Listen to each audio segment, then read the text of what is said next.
उत्तर प्रदेश की ब्यूरोक्रेसी में महत्वपूर्ण भूमिका निभाने वाले उत्तर प्रदेश के एक वरिष्ठ आईएएस अधिकारी, जिन्होंने ब्यूरोक्रेसी के साथ ही साथ साहित्य में, संगीत में सामंजस्य बनाया। कैसे बनाया, कैसे साहित्य में आए, कैसे संगीत में आए और ब्यूरोक्रेसी में लगातार दबदबा अपना कायम रखा। आज हम ऐसे शख्सियत से बात करेंगे जो जिनको कि किसी भी तवज्जो या किसी चीज का मोहताज नहीं है, लेकिन हम बताते हैं ये ऐसे आईएएस हैं जिनको दुनिया जानती है। अगर आप आज सोशल मीडिया में जाएं, फेसबुक में जाएं, सोशल मीडिया के किसी भी प्लेटफॉर्म पर जाएं, उनको पाएंगे doctor Hariom. Doctor Hariom IAS अधिकारी हैं, अमेठी के रहने वाले हैं। हम शुरुआत करेंगे कि उनसे बात करने के लिए मैं चाहूंगा कि डॉक्टर हरिओम खुद बताएं कि शुरुआती तौर पर जब आईएएस बनने की उसमें रेस में थे, तब उन्होंने कैसे संघर्ष किया आपके जीवन में। नमस्कार। सबसे पहले तो मैं जनता टीवी के सभी दर्शकों को अपना नमस्कार कहना चाहता हूं और अनिल जी, आपका शुक्रिया कि आपने हमें स्टूडियो में बुलाया और हमसे बातचीत करने की इच्छा जाहिर की। जैसे गांव में एक बच्चा होता है, तो मैं मेरा एक गांव है कटारी, अमेठी ज़िले में, तो वहीं मेरा जन्म हुआ और मेरे माँ बाप अभी भी उसी गांव में रहते हैं। मेरा गांव से कनेक्ट बना हुआ है, जुड़ाव बना हुआ है। 12वीं तक की पढ़ाई तो हमारी गांव में ही हुई। उसके बाद गांव में भी क्या, मतलब आप कहिए कि 5वीं तक की पढ़ाई गांव में हुई, फिर 12वीं तक की पढ़ाई थोड़ा दूर, वहाँ से एक ब्लॉक स्तर पे एक इंटर कॉलेज था, वहाँ से इलाहाबाद यूनिवर्सिटी गए हम ग्रेजुएशन। गांव में जब आपने शुरुआती पढ़ाई की, इंटर की प्राइमरी एजुकेशन होती है, बहुत मजबूत नींव मानी जाती है, तो ऐसी थी वहाँ पे क्या पे बिजली, सड़क या ऐसी सुविधाएं थी या नहीं थी? हाँ, नहीं, वो चीज़ें मैं बताने वाला था कि गांव जैसे टिपिकल गांव होते हैं कि आप सोचिए कि 10वीं क्लास में जब मैं था, तब बिजली का कनेक्शन उस गांव में पहुंचा। मतलब ट्रांसफार्मर्स आए और खंबे लगे, तार खींचना शुरू हुआ और बहुत धीमी धीमी बिजली आती थी जिसमें वोल्टेज कम होता था। 12वीं तक की पढ़ाई हमने वो धीमी लाइट में, बीच बीच में ट्रांसफार्मर्स उड़ जाते थे, लाइट कम होती थी। तो वो दौर था जब सड़कें नहीं थी गांव में, कनेक्टिविटी नहीं थी, जब बारिश होती थी तो कीचड़ आ जाता था, बिजली जो है आती जाती रहती थी, कुछ घंटे रहती थी।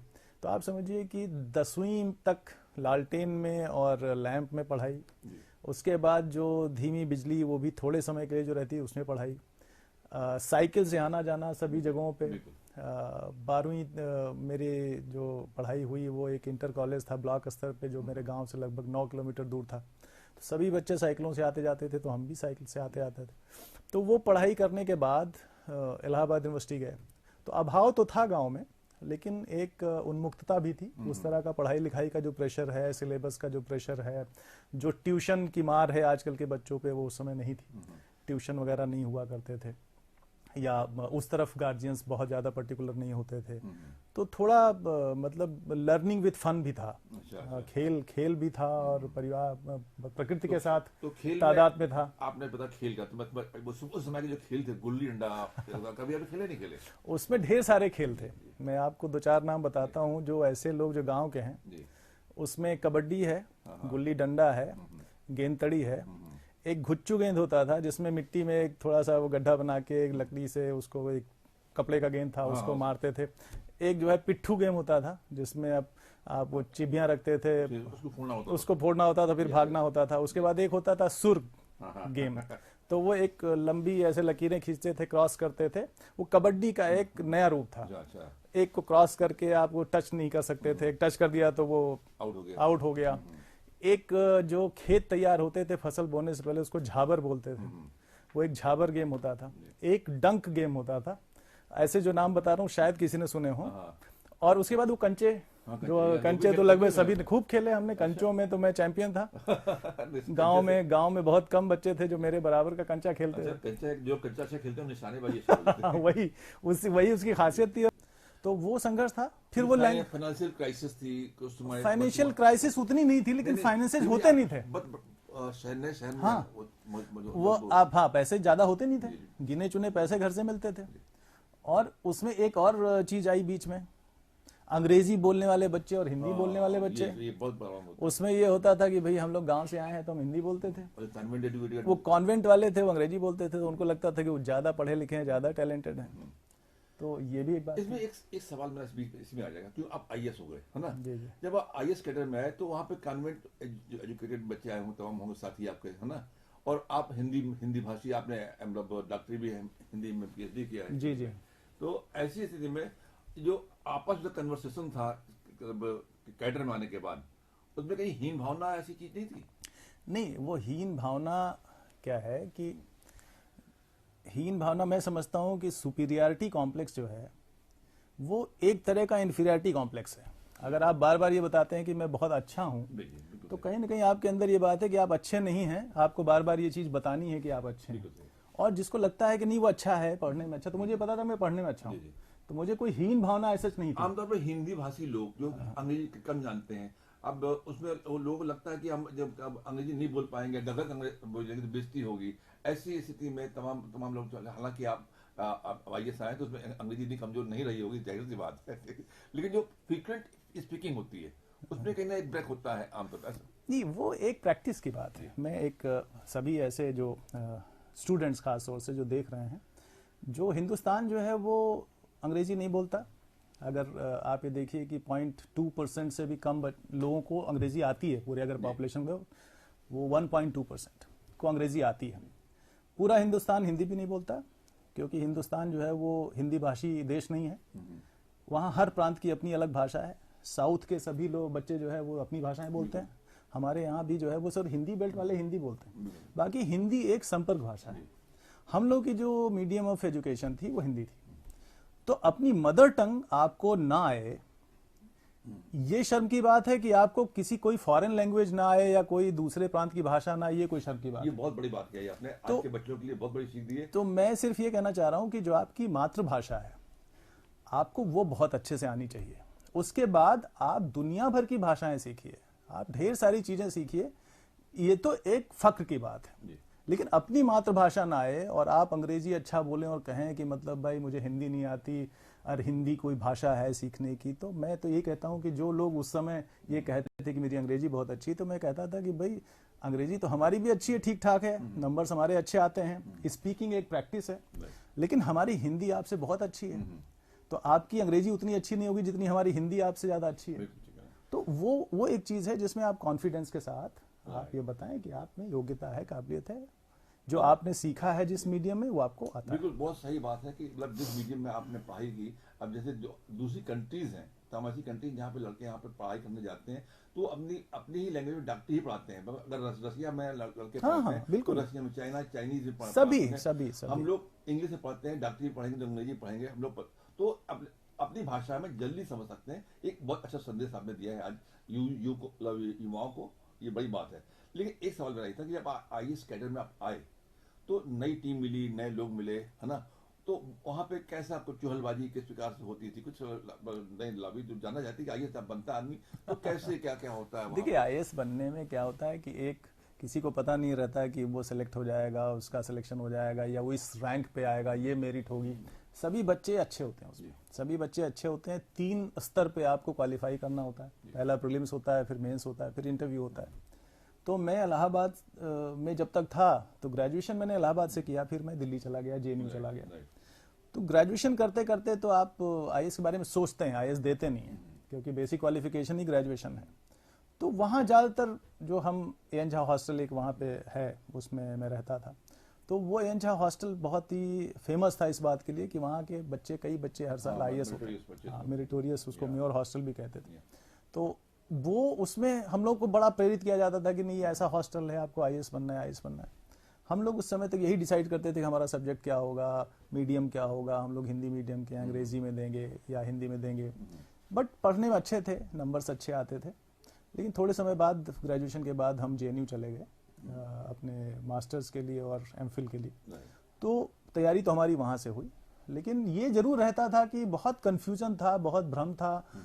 कामयाब जो बच्चे हैं वो कम दिखते थे इलाहाबाद में। जेएनयू जाने के बाद वो कामयाब बच्चे ज़्यादा दिखने लगे आपके आसपास, क्योंकि वहाँ सिलेक्शन और ज़्यादा होते थे बच्चों के, उनके साथ आप रहते थे हॉस्टल में।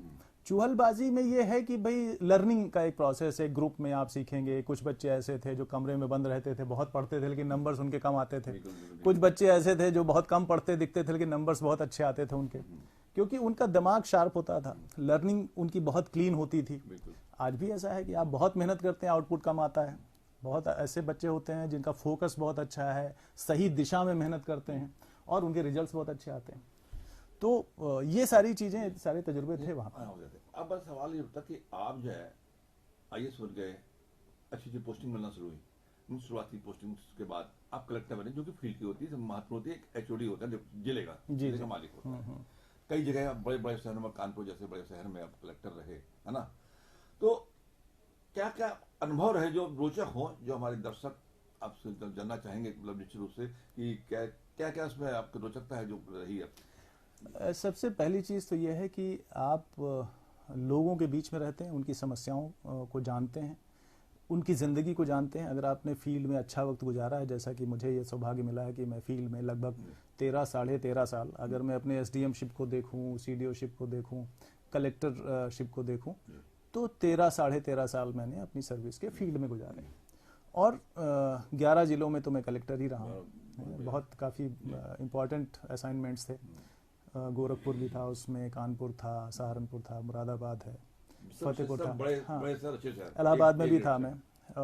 तो उसमें तमाम तरह की समस्याएं आती हैं। उसमें गरीबी है, बेरोजगारी है, जो डिलीवरी सिस्टम है, पीडीएस सिस्टम है, या छात्रवृत्ति है, या पेंशन है, तमाम शिक्षा है, उसमें हेल्थ सिस्टम है, इन सबको बहुत करीब से देखने का मौका हमें मिला। और ये समझ में आया कि भाई हिंदुस्तान को अगर हमको आगे ले जाना है, सिर्फ इसलिए नहीं कि आप एक पोस्ट पे हैं, एक किसी कुर्सी पे हैं, अपना काम अच्छे से कर रहे हैं, लेकिन आपको ओवरऑल, चूंकि हम लोग ऑल इंडिया सर्विस के लोग हैं, तो हमको ये सोचना रहता है कि हिंदुस्तान कैसे आगे जाए, देश कैसे आगे जाए। मैंने सुना कि आप जब कलेक्टर हुआ करते थे तो जनता से मिलने पे आपकी ज्यादा रोचकता रहती थी, ताकि जनता कनेक्ट सीधे आपसे हो, और जनता को लिए हमेशा दरवाजे खुले रखते थे। नहीं, ये इसके बिना तो आप कामयाब अधिकारी हो ही नहीं सकते। अगर आप फील्ड में हैं और आप लोगों से नहीं मिलते हैं और आपका दरवाजा खुला नहीं है उनके लिए, तो मैं तो ऐसे तजुर्बे हैं कि मुझे एक ज़िले में मैं था, तो एक बुजुर्ग महिला जो है वो मेरे ऑफिस में आई और हम लोगों से मिल रहे थे, तो दरवाज़ा खुला ही रहता था। तो वो आई और उसने कहा कि मुझे देख के, एक तो यंग था मैं, तो लोगों को यकीन नहीं होता था कि यही है अधिकारी। तो हमने कहा कि बताइए। तो उन्होंने कहा नहीं, वो कलेक्टर साहब से मिलना था। तो हमने कहा कि बताइए, मैं ही हूँ। तो बोले नहीं, मजाक मत करो मेरे साथ।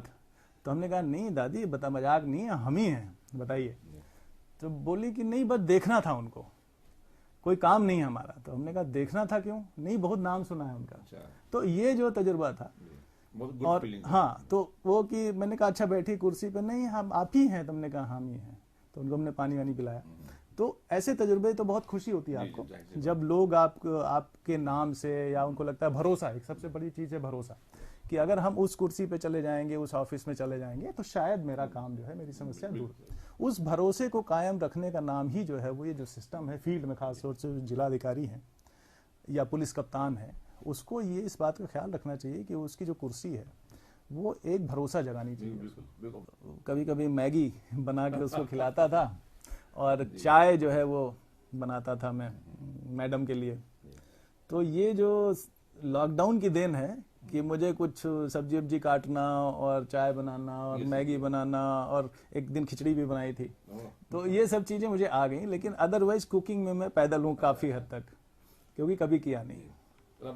ये 4 क्षेत्र हो गए, अभी एक क्षेत्र छूटा हुआ है, वो क्षेत्र है एडवेंचर का।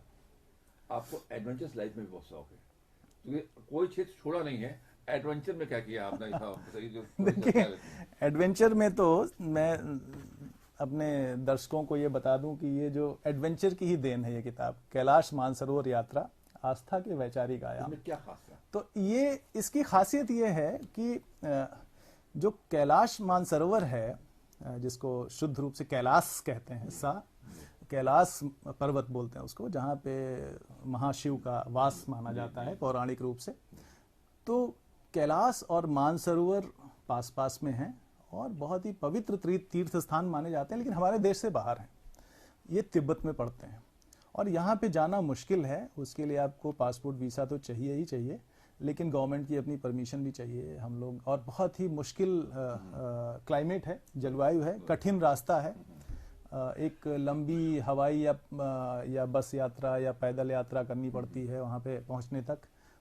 और जलवायु ऐसी है कि ऑक्सीजन लेवल डाउन होता चला जाता है, और जो पहाड़ हैं चूंकि ऑक्सीजन लेवल डाउन हो जाता है तो ग्रीनरी भी नहीं है, बैरन पहाड़ है, तो उस वजह से ये यात्रा कठिन है। और आप बहुत जल्दी थक जाते हैं जब आप पैदल चलते हैं। तो 18 किलोमीटर आप जो है वो पैदल चल के कैलाश तक, प्रॉब्लम, हाँ, तो वो बहुत जल्दी जल्दी फिटनेस बहुत ज़रूरी होती है।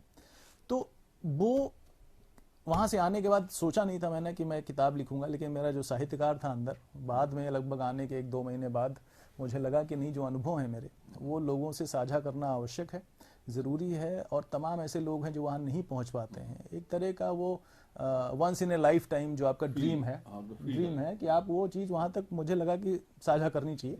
तो ये किताब जो है वो उसी का परिणाम है। और ये जो तस्वीर है इसमें, ये मानसरोवर के ठीक सामने मैं खड़ा हूँ, और हमारे एक साथी ने ये तस्वीर खींची थी, तो वही इस पे कवर पे है। बहुत सुंदर है भाई। तो ये मानसरोवर में डुबकी लगाने का भी मौका मिला मुझे, और कैलाश जो पर्वत है उसके नीचे पहुंच के और देखने का। तो वो पर्वत एक तो विशालकाय है ही, बहुत ही दुर्गम गंतव्य है वो, बर्फ से घिरा रहता है। वहाँ पे जाने पे सांसें आपकी बहुत जल्दी जल्दी थकती हैं, आप थकते हैं तो आराम की बहुत ज़रूरत पड़ती है, और ठंडी बहुत है, ठंडक बहुत है। वहाँ 18 किलोमीटर चलने में कितने आवर लगे थे आपको? नहीं, आवर तो आपको 6 घंटे के आसपास, 6.5 घंटे के आसपास लगे थे, लेकिन वो बहुत थका हुआ है, क्योंकि एक तो टेरेन उसका ऊपर ऊबड़ खाबड़ चढ़ाई उतराई वाला है, और स्टेमिना बहुत जल्दी लूज करते हैं आप, क्योंकि ऑक्सीजन लेवल डाउन है। तो यही इस किताब में, हाँ, उसका पूरा विस्तार है। पौराणिक जो थोड़ी सी गाथाएं हैं वो हैं, जो व्यवस्थाएं थी रास्ते में, जो कठिनाइयां थी, उनका जिक्र है। हम सभी 8 लोग यात्री थे, 8 लोगों का ग्रुप था, उनके बारे में, उनके सबके व्यवहार कैसे थे उस 11 दिन की यात्रा में। तो एक बहुत ही रोचक नरेशन है, कैसे हम लोगों ने वो वक्त काटा जहाँ लाइट नहीं है, जहाँ वाईफाई नहीं है, जहाँ कोई साधन नहीं है, जहाँ खाना जो है ऐसा है कि ये बताना मुश्किल है कि वो खाने में है क्या। इसका सबका भी जिक्र। लैंग्वेज तो खैर वो सब हिंदी जानते थे, लैंग्वेज प्रॉब्लम उतनी नहीं थी, लेकिन वो कठिनाइयाँ थी। कंफर्ट लेवल नहीं था, बिल्कुल कंफर्ट जोन से बाहर जाके ही, तो इसलिए आप एडवेंचर कह सकते हैं। जो वनस्पतियाँ थी, पेड़ पौधे थे, चिड़िया थी, वो डिफरेंट थे हम लोगों के यहाँ से, क्योंकि उस ऊंचाई पे, उस जगह पे जो पाए जाते थे वही सब थे। उनका सबका भी जिक्र है। चीन का, तिब्बत का, उनके विकास का, हमारे अपने नेपाल की गरीबी का, नेपाल के समाज का, उनकी अपनी तहजीब का, हिंदुस्तान और चीन का थोड़ा सा वो भी है इसमें, एक पार्ट है। तो काफ़ी चीज़ें हैं इसमें। एक चीज मैं आपसे कहूँगा कि आपने हर प्रकार के अनुभव अपने जीवन में, नीचे से लेकर के ऊपर टॉप तक आए, हर विधा में आपने सफलता हासिल की। आप यूथ से क्या करें, आज का जो यूथ है उससे क्या कहना चाहेंगे आप? मैं सभी बच्चों से जो अभी अपनी ज़िंदगी के बारे में एक सपना लेके चल रहे हैं, मैं ये कहना चाहूँगा कि एक तो सपने बड़े देखें, सिर्फ नौकरी पाने के लिए पढ़ाई ना करें या प्रयास ना करें। आप ये कोशिश करें कि भाई आप कैसे इस समाज को, देश को बेहतर बना सकते हैं। और मैं एक चीज़ और हमेशा कहता हूँ कि जो कुदरत है, जो जिसको हम ईश्वर भी कह सकते हैं, उसने कोई भी ऐसा, ना तो इंसान, ना ऐसा कोई पशु पक्षी, ना ऐसा कोई पेड़ पालो ऐसा बनाया है जो यूनिक ना हो। तो आपके अंदर भी कुछ ना कुछ यूनिक है, उसने कभी भी डुप्लीकेट कुछ नहीं बनाया। यूनिक में प्लीज मैं आप चाहूंगा, जो आप में यूनिकता है संगीत की, मैं अपने दर्शकों को आपका एक थोड़ा संगीत आप सुनाना चाहेंगे प्लीज। तो आप अपनी ताकत का एहसास करें, और मैं संगीत भी आपको सुनाऊंगा, क्योंकि वो चीज़ आप शायद मिस कर रहे थे। तो लेकिन आप अपने मजबूत हथियार के साथ अपनी ज़िंदगी की तैयारी करें, बड़े सपने देखें, और ज़रूर ईश्वर आपको ये मौका देगा कि आप इस समाज को, इस देश को कुछ अच्छा कंट्रीब्यूट करें, और आपके परिवार वाले आप पे नाज कर सकेंगे। तो मैं आपको एक अच्छी सी नज़्म सुनाइए, थोड़ी सी एक गज़ल सुनाता हूँ जो मेरी मशहूर, जो देखिए हमारा संगीत स्टूडियो यहीं चलता है, हमारे साथ रहता है, हमारे तानपुरा हमारे मोबाइल में रहता है। तो मेरी गज़ल है जो ज़्यादातर लोगों को तक पहुँची है। मैं कह सकता हूँ कि मैं तेरे प्यार का मारा हुआ हूँ, सिकंदर हूँ मगर हारा हुआ हूँ। बहुत सुंदर।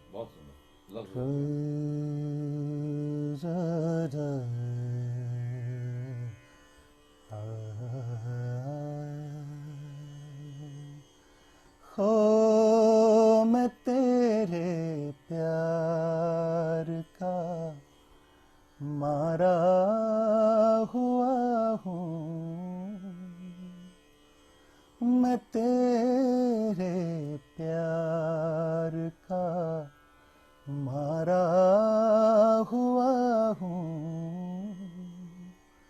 सिकंदर हूँ मगर हारा हुआ हूँ,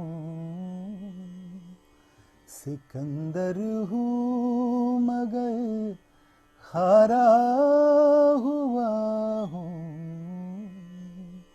मैं तेरे प्यार का मारा हुआ हूँ।